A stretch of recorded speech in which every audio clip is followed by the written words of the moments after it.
أما بعد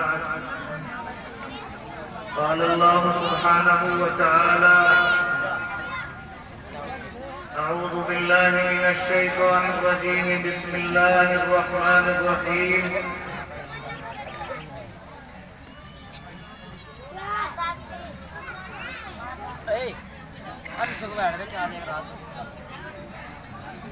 الرحمن علم القرآن خلق الإنسان علمه البيان وقال رسول الله صلى الله عليه وسلم خيركم من تعلم القرآن وعلمه صدق الله ورسوله النبي الكريم۔ محترم دوستوں اور بزرگوں اور ہماری مائیں اور بہنیں،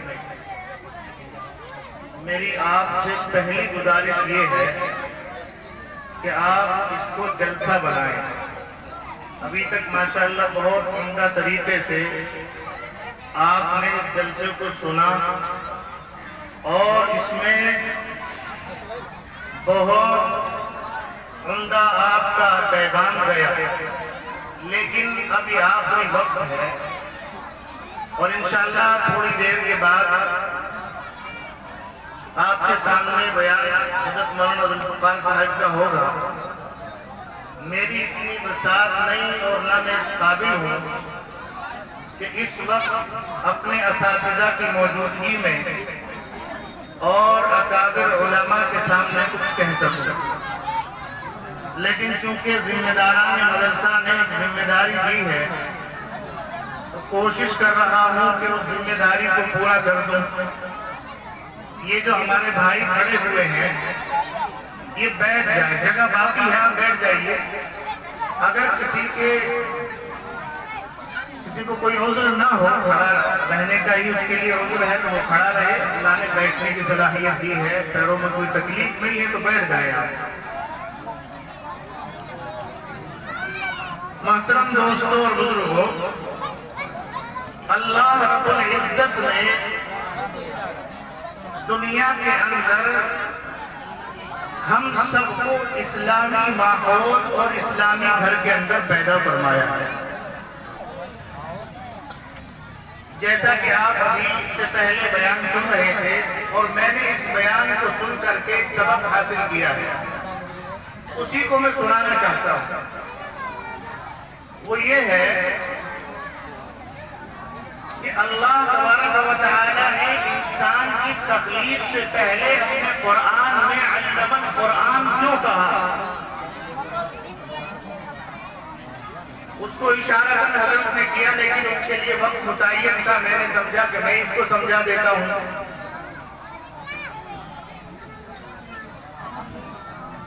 انسان کی تخلیق سے پہلے اللہ کا قرآن موجود ہے،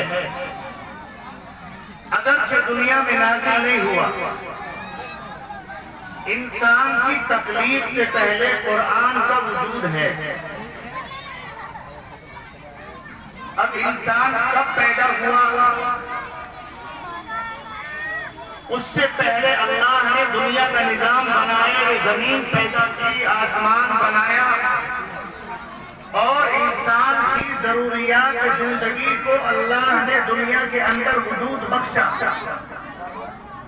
لیکن اگر آپ قرآن کریم کی اس تفسیر میں جائیں گے تو آپ کو معلوم ہوگا کہ اس دنیا کے وجود سے بھی پہلے قرآن کا وجود ہے۔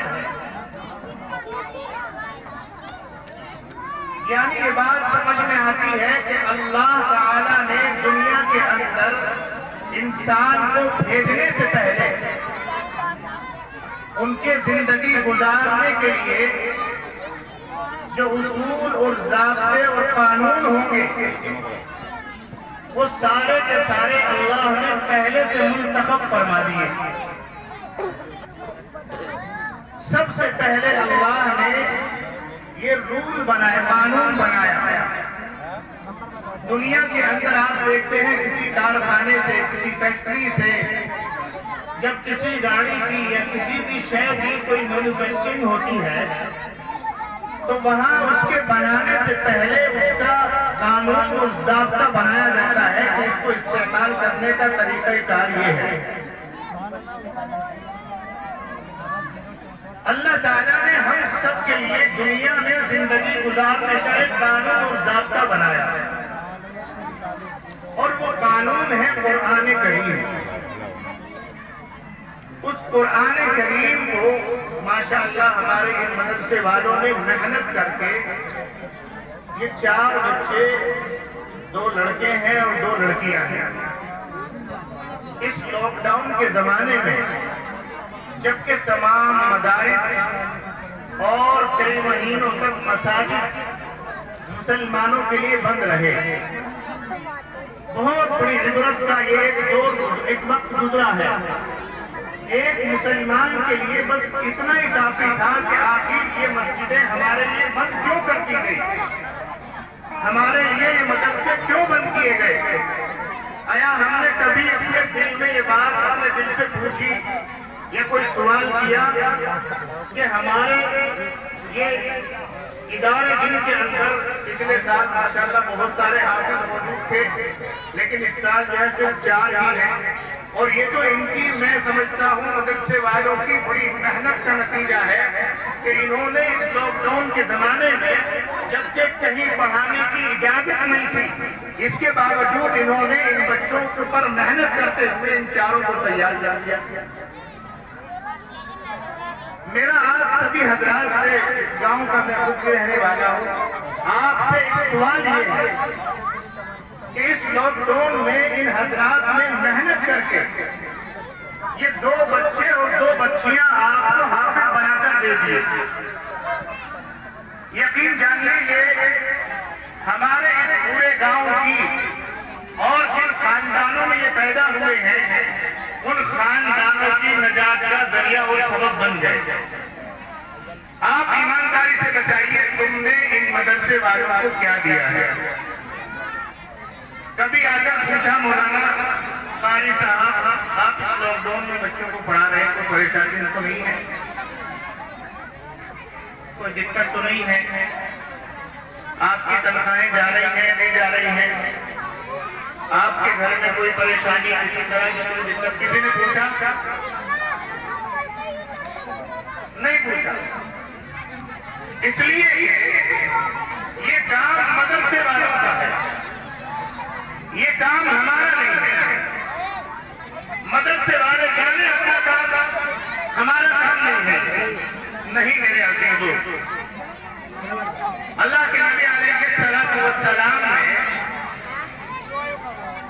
دنیا کے اندر زندگی گزارنے کے اصول اور ضابطے اور قانون ہمیں دیے ہیں۔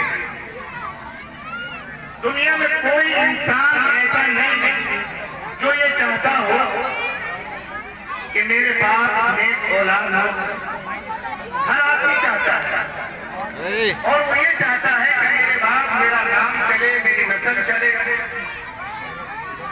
تو اس نام اور نسل کو چلانے کے لیے آقا مدنی محمد عربی صلی اللہ علیہ وسلم نے ہمیں سب سے پہلی بات ارشاد فرمائی کہ تم اپنے نکاح میں کسی نیک خاتون کا انتخاب کرو۔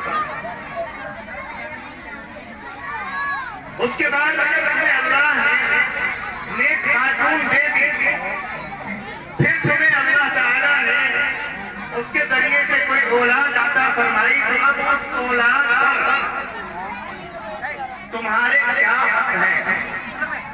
تم اس اولاد کے لیے کیا کرو؟ اس کا برتھ ڈے مناؤ یا اس کا دنیاوی اعتبار سے بہت ساری خوشیاں، لڑکی پیدا ہوئی تو کوئی خوشی نہیں ہے، اور لڑکا پیدا ہوا تو منو اور کنٹلو جو ہے لڈو تقسیم ہو رہے ہیں۔ اور اب تو یہ عالم ہے کہ باقاعدہ رشتہ داریوں میں ہاتھ روکنے جاتے ہیں، کہیں کسی روایت میں نہیں ہے۔ اللہ کے حبیب نے فرمایا بچہ پیدا ہو جائے اس کا اچھا سا نام رکھو، اور اس کے کان میں اذان دو، تکبیر کہو۔ اس کے بعد جب وہ سمجھدار ہو جائے بولنے لگے تو اس کی تعلیم کا انتظام کرو. یہ کس کی ذمہ داری ہے؟ اس شخص کی جس نے اس بچے کو دنیا کے اندر وجود بخشا. دنیا میں اس کی ذمہ داری ہے کہ وہ اس کی تعلیم کا انتظام کرے. اب تعلیم کا انتظام کیسے کرنا ہے؟ آپ اپنے گھر میں کسی مولانا کو، کسی حافظ صاحب کو، قاری صاحب کو بلائیں گے تو یقین مانیے کہ آپ اکیلے ایک عالم کی تنخواہ نہیں دے سکتے. یہ تو مدرسے والوں کا احسان ہے کہ انہوں نے ایک نظام قائم کیا اور ہمارے لیے ہمارے بچوں کے پڑھنے کا انتظام کر دیا. اگر ہمیں کوئی حافظ ان مدرسوں سے مل جاتا ہے تو ہم ساری زندگی اگر ان کا احسان مند رہے، ان کے احسان مند رہے اور شکریہ ادا کرتے رہے تو ہم پوری زندگی اس ایک حافظ کے بدلے میں ان کا شکریہ ادا نہیں کر سکتے. یہ دولت ہمیں انہوں نے دی ہے تو ذمہ داری تو یہ ہماری ہے. میرا بچہ ہے تو اسے پڑھانے کی ذمہ داری میری اپنی ہے. میں اس کے لیے کسی مدرس کا انتظام کروں یا کسی مدرسے کا انتظام کروں، یہ میری اپنی ذمہ داری ہے. الحمدللہ ہمارے علاقوں کے اندر بلکہ پورے ملک میں یہ نظام ہے کہ مدرسوں کے اندر بچوں کو فری تعلیم دی جاتی ہے. کچھ ادارے ایسے ہیں جہاں مجبوریاں ہوتی ہیں، لوگ ان کا تعاون نہیں کرتے تو بس فیس رکھ لیتے ہیں. لیکن عام طور پر یہی بات ہے. اس کی وجہ یہ ہے کہ لوگوں کا تعلق مدرسے والوں سے ہے اور مدرسے والوں کا تعلق لوگوں سے ہے. اخراجات ہوئے ہو رہے ہیں. پیارے عزیزو، اس ذمہ داری کو سمجھتے ہوئے میرا آپ سے سوال یہ ہے کہ ان مدرسے والوں نے پورے سال کی محنت کر کے آپ کو 4 بچے یہ دے دیے ہیں اور تقریباً 8-9 بچے یہاں بیٹھے ہوئے تھے وہ نیچے چلے گئے. تقریباً 10 بچے انہوں نے تیار کر دیے. ایک حرف کی کوئی قیمت ادا نہیں کر سکتا اور نہ دنیا میں اس کی اجازت ہے. یہ تو صرف اپنا اجر بڑھانے کے لیے، اللہ کے یہاں مقام پانے کے لیے اللہ نے ہمیں مالی عبادتیں کرنے کا حکم دیا ہے. جن لوگوں کے پاس مال ہے اللہ نے ان کو اسباب دیے ہیں، ان کے اوپر یہ ذمہ داری بنتی ہے کہ وہ مال پہ خرچ کرنے کے جو ذرائع اور اسباب ہیں وہ خرچ کریں. مدینے کے اندر ایک وقت تھا کہ حضرات صحابہ کرام یہ موقع تلاش کرتے تھے کہ کہیں کوئی جگہ ملے خرچ کرنے کی اور ہم اپنا مال خرچ کرتے ہیں. آپ نے بہت سے واقعات تاریخ میں سنے ہوں گے حضرات صحابہ کرام کے. میں اس طرف نہیں جاتا، بس اتنا بتانا چاہتا ہوں کہ اللہ جس کا مال چاہتے ہیں اپنے دین کے لیے قبول کرتے ہیں، لیکن اس میں پہلی بات اپنے دل کے ارادے کی ہے. دل سے چاہے دینا اللہ لے لیتے ہیں. ایک واقعہ تفسیر میں ایسا ملتا ہے کہ جو رسول اکرم صلی اللہ علیہ وسلم کی خدمت میں آئے، سمامہ نام سالبہ نامی ایک شخص آئے اور آ کر انہوں نے رسول اللہ صلی اللہ علیہ وسلم سے عرض کیا، یا رسول اللہ میں بھی مدینے کے مالداروں کی طرح مالدار ہونا چاہتا ہوں، آپ میرے لیے دعا کریں، مالدار ہو جاؤں. اللہ کے رسول صلی اللہ علیہ وسلم نے ان کے لیے پہلے تو سمجھایا کہ مالداری اچھی چیز نہیں ہے، زندگی اور بار بار اصرار کیا تو اللہ کے حبیب نے ہاتھ اٹھا کر دعا کر دی، اے اللہ صاحبہ جلال میں برکت عطا فرما.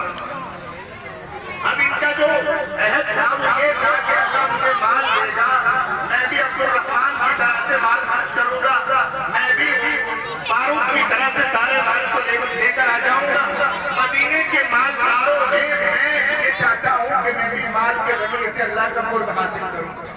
آپ نے ہاتھ اٹھا کر دعا کر دی. آپ صلی اللہ علیہ وسلم کے ہاتھ اٹھے اور کسی کے لیے دعا کی جائے اس بات میں برکت نہ ہو، ایسا نہیں ہو سکتا. آپ صلی اللہ علیہ وسلم کے تو معجزات کی بات کرتی ہے کہ آپ نے بغیر دعا کے لیے اللہ تعالیٰ نے اتنی برکت عطا فرماتی ہے کہ ہم اندازہ نہیں کر سکتے. مال میں اتنی برکت ہوئی کہ سالبہ کے پاس جو اپنا مکان تھا وہ بکریوں کے ریوڑ کے لیے ناکافی ہو گیا. انہوں نے مدینے کے باہر ایک جگہ خریدی, اس میں اپنے ریوڑ کو ٹھہرانے لگے. الغرض یہ کہ وہ جگہ بھی مختصر پڑ گئی. انہوں نے جا کر مدینے سے الگ جنگل میں ایک جگہ خریدی اور اس میں جا کر ان کا ریوڑ ٹھہرنے لگا. اتنی زیادہ بکریاں اللہ تعالیٰ نے انہیں عطا فرما دی. زکات کا حکم آیا. آقا مدنی نے حکم دیا کہ جاؤ, میرا میرے پاس سالبہ نامی ایک صحابی آیا اور اس نے مجھ سے دعا کرائی اور وہ مجھ سے وعدہ لے کر گیا ہے کہ میں اللہ کے نام پر خرچ کروں گا, آپ میرے لیے دعا کر دیجیے. ہم میں بھی بہت سے لوگ ہوتے ہیں جو روزانہ کسی نہ کسی مولانا سے, کسی مفتی صاحب سے اور کسی امیر صاحب سے, اللہ والوں سے یوں کہتے رہتے ہیں کہ حضرت دعا کر دیجیے اللہ تعالیٰ کاروبار چلا دے اور کچھ نہ کچھ مال و دولت عطا فرما دے. لیکن جب اللہ دے دیتا ہے تو پھر حال یہ ہوتا ہے تو سالبہ کا ہوا. جب ان کے پاس میں اللہ کے نبی علیہ السلام کے قاصد پہنچے تو انہوں نے کہا کہ مجھ پر لگا دیا ٹیکس, میں نہیں دوں گا, کسی اور کو جا کر دیکھ لیجیے. حضرات صحابہ کرام, دو صحابی وہاں پہنچے, یہ دونوں دوسرے کے پاس گئے, وہاں سے ان کا بچہ اور پھر اللہ کے رسول کی خدمت میں پہنچے. جا کر عرض کیا یا رسول اللہ, انہوں نے یہ انکار کر دیا ہے, نہیں دے سکے. اللہ کے نبی علیہ السلام کی زبان سے الفاظ نکلے کہ سالبہ تو ہلاک ہو گیا. ایک صحابہ آپس میں ہمدرد تھے اور ہلاکت کا لفظ سننے کے بعد فوراً ایک صحابی نکلے اور حضرت سالبہ کے پاس جا کر یہ کہا کہ سالبہ کیا بات ہے, میں نے اللہ کے رسول کی زبان سے یہ الفاظ سنے ہیں کہ تم ہلاک ہو گئے ہو, تم نے تو وعدہ کیا تھا, اس کو بھول گئے ہو. فوراً یاد آیا, ہاں میں آقا مدنی کی خدمت میں گیا تھا اور جا کر میں نے دعا کرائی تھی, لیکن میں اسے بھول گیا. میرے پاس قاصد آئے تھے, اتنا وہ سارا مال لے کر مدینہ پہنچے, ساری بکریوں کا ریوڑ لے کر مدینہ پہنچے. اللہ کے حبیب صلی اللہ علیہ وسلم کے سامنے جا کر عرض کیا یا رسول اللہ, مجھ سے غلطی ہو گئی اور یہ سارا مال میں اللہ کے راستے میں خرچ کر رہا ہوں. علماء نے لکھا ہے کہ اللہ کے رسول علیہ السلام اس مال کو سالبہ کی اس طلب پر, اس فکر پر قبول کرنے والے تھے. جبرائیل امین آ گئے اور یوں کہا کہ میرے اللہ کا, آپ کے رب کا حکم یہ ہے کہ سالبہ کی ایک بکری کا بچہ بھی قبول نہ کر لیا جائے.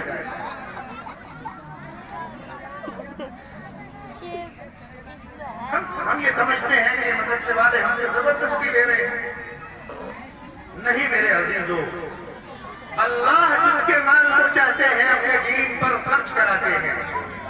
دنیا کے اندر کتنے مال اور کتنی دولتیں گناہوں کے اندر لٹائی جا رہی ہیں, ہم اس کا تصور نہیں کر سکتے. حضرت سالبہ اللہ کے رسول سے درخواست کرتے رہے, آپ نے فرمایا مجھے اللہ نے منع کر دیا, میں نہیں لے سکتا. آپ کا مثال ہوا, ابو بکر کا دور آیا, آپ نے منع کر دیا, جو کام نبی نے نہیں کیا میں کیسے کر سکتا ہوں. عمر رضی اللہ عنہ کا دور آیا, منع کر دیا گیا. الغرض یہ کہ عثمان غنی رضی اللہ عنہ کے دور میں ان کی وفات ہو گئی, لیکن یہ ہمارے لیے عبرت کا واقعہ بن گیا کہ ہم اپنے مالوں کو خوشی کے ساتھ, جب ہم سے پہلی مرتبہ سوال کیا جائے, پہلی مرتبہ میں ہی ہم اپنے مال کو خرچ کرنے پر آگاہ کریں.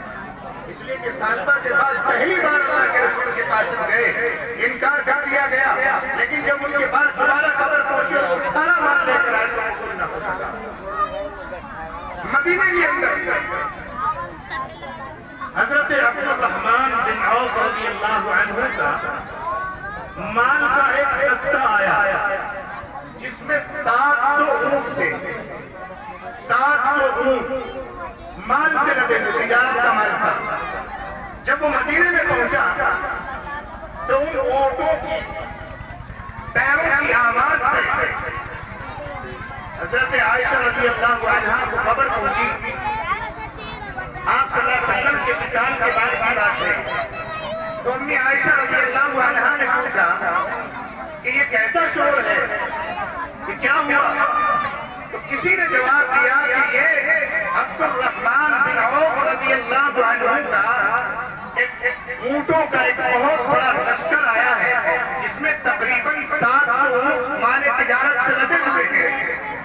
امی عائشہ نے بغیر کچھ کہے یوں فرمایا اللہ عبد الرحمن کے مال میں برکت عطا فرمائے, اللہ عبد الرحمن کو جنت کے اندر اس مال کا بدلہ عطا فرمائے. اور فرمایا میں نے اللہ کے رسول کی زبان سے یہ سنا ہے کہ حضرت عبد الرحمن جنت میں اچھلتے ہوئے خوشی کے ساتھ جنت میں داخل ہوئے. ایک صحابی نے امی عائشہ کی زبان سے یہ بات سنی. امی عائشہ کی یہ بات سن کر حضرت عبد الرحمن اس کے پیچھے تھے, جا کر کے عرض کر دیا کہ حضرت عائشہ رضی اللہ عنہا ایک روایت آپ کے بارے میں یوں بیان کرتا رہی ہے کہ آپ کے بارے میں اللہ کے رسول نے مال کے خرچ کرنے کی وجہ سے جنت کی ذمہ داری دے دی ہے, اور یوں فرمایا کہ میں عبد الرحمن کو جنت کے اندر داخل ہوتا ہوا دیکھ رہا ہوں. پیارے عزیزو, حضرت عبد الرحمن کی اس کیفیت کو تاریخ دانوں نے یوں بیان کیا ہے کہ حضرت عبد الرحمن خوشی میں پھولے نہ سمائے اور اتنے خوش ہوئے کہ حضرت عبد الرحمن نے ابھی حالانکہ قافلہ ٹھہرا ہے لیکن سفر میں چل رہا ہے, آگے وہ پہنچا ہے. اس حال میں جب یہ خبر حضرت عبد الرحمن بن عوف کے کان میں پہنچی ہے تو حضرت عبد الرحمن بن عوف نے فرمایا کہ امی عائشہ سے جا کر کہہ دو عبد الرحمن کے یہ 700 کے 700 اللہ کے رسول علیہ السلام کی اس بشارت پر جس کو اللہ کے حبیب نے میرے لیے کہا ہے کہ عبد الرحمن کو میں جنت میں داخل ہوتے ہوئے دیکھ رہا ہوں, میں نے یہ سارے کے سارے برباد کر دیے. پیارے عزیزو, وقت بہت کم ہے, ہمیں عصر کی نماز بھی پڑھنی ہے. میں نے 2 باتیں آپ کو بتا دی ہیں اور میری آج یہ ذمہ داری لگائی ہے کہ ہم اپنے گاؤں والوں سے یہ دیکھنا چاہتے ہیں کہ ہمارے اخبار سے, علماء سے, مدارس سے کتنا تعلق رکھتے ہیں. الحمدللہ زبانی جمع کر ہمارے پاس بہت کچھ ہے, ہم بہت ساری لفاظیاں کر دیتے ہیں, مولانا صاحب بہت اچھے ہیں, حافظ صاحب بہت اچھے ہیں, لیکن اس وقت تقاضا یہ ہے کہ ہم سب مالی تعاون فرما کر یہ اظہار فرما دیں کہ آج ہم اللہ کے حبیب علیہ السلام کے وارثین کے قائم کیے ہوئے اس ادارے پر اگر اللہ کے نبی کے صحابہ پر یہ بات ثابت آتی ہے تو اللہ کے نبی علیہ السلام کے قیامت تک آنے والے تمام امتی اس کے اندر شامل ہیں کہ جب کہ ان سے اللہ کے دین کی حفاظت کے لیے, اس کو پروان چڑھانے کے لیے, اس قرآن کو سارے عالم کے اندر عام اور دام کرنے کے لیے کوئی مطالبہ کیا جائے تو ہم انشاءاللہ اس میں پیچھے نہیں رہیں گے. تیار ہے میں سب تیار ہے. اس وقت مطالبہ یہ ہے, اس لاک ڈاؤن میں بہت ساری پریشانی آپ کو بھی آئی اور سب لوگوں کو آئی ہے, مدرسے والوں کو بھی آئی ہے, لیکن اللہ کا فضل ہے سارے کام پھر جو ہے ایسے ہی چل پڑے ہیں. میں سمجھتا ہوں, میں ابھی اب سے 2 دن پہلے شادی میں گیا تو میں وہاں سے واپس آ گیا. وہاں جا کر دیکھا تو یہ حال ہے کہ وہاں اس قدر اوریانیت اور اس قدر یعنی عورت اور مردوں کا اس طرح سے جھمیلا لگا ہوا ہے کہ آدمی یہ احساس نہیں کر پا رہا تھا کہ عورت کون ہے, مرد کون ہے. اس طرح کی لائٹیں لگی ہوئی اور ایک اسٹیج سجا ہوا اور اس پر جو ہے بس فضول خرچیاں ہو رہی ہیں. تو وہاں معلوم ہوا کہ ان لوگوں نے تقریباً 2 کروڑ کی شادی کی ہے. تو بات یہ سمجھ میں آتی ہے جب ہم مسجد کے لیے, مدرسے کے لیے پیسے کی بات کرتے ہیں تو جی مولانا لاک ڈاؤن لگا ہوا ہے, یہ حال ہے, کرونا چل گیا تھا, پریشانیاں ہیں, لیکن جب ہمارے گھروں میں شادیاں ہوتی ہیں اور کوئی فنکشن ہوتا ہے, کوئی پروگرام ہوتا ہے تو پھر ہم لاکھوں میں کروڑوں تک پہنچ جاتے ہیں. اس لیے میرے عزیزوں, ہے کوئی اللہ کا شیر جو ان فضولیات سے اپنے مال کو بچانا چاہتا ہے, جو اپنے مال کو اللہ کے بینک میں جمع کرنا چاہتا ہے اور اس وعدے پر کہ اللہ تبارک و تعالیٰ نے یہ وعدہ کیا ہے قرآن میں, مثل الذین ينفقون اموالهم فی سبیل اللہ کمثل أنبتت 7 سنابل في كل سنبلة 100 حبة. اللہ کے دین کے لیے خرچ کرنے والوں کی مثال اللہ نے خاص طور سے کسان بھی تو بہت آسانی سے سمجھ میں آ جائے گی. مثال کا ایک دانہ زمین پر ڈالو، اس سے اللہ 7 بالیں اگائے گا اور پھر ہر بال کے اندر 100 دانے پیدا کرے گا.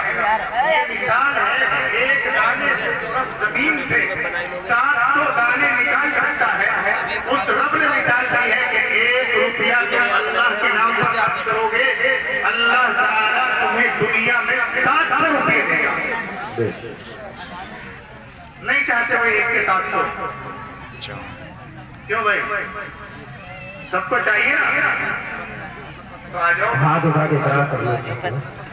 سب تیار ہیں انشاءاللہ؟ ہاتھ اٹھا کے تصدیق 1 کیجیے. کے 700 لینے کے لیے سب تیار ہیں؟ آ جاؤ. کچھ کے ہاتھ نہیں ہوتے شاید مجھے نہیں چاہیے. بھائی ہمارے اس ملک میں اس وقت جو سب سے بڑا نوٹ چل رہا ہے کتنے کا بھائی؟ 2,000. سب کو پتا نہیں؟ کیوں بھائی؟ ارے سب کو پتا نہیں بھائی؟ دیکھا بھی بچے بھی جانتے ہیں ماشاءاللہ. دیکھو بچے بولے جی ہاں دیکھا آپ نے 2000 کا نوٹ تو لے آؤ بھائی. ماشاءاللہ بھائی. تو 500 ہی ہے. 2000 کا لے کے آؤ. کیا نام ہو جائیے بھائی، کھڑے ہو جائیے جلدی جلدی کرے. مولانا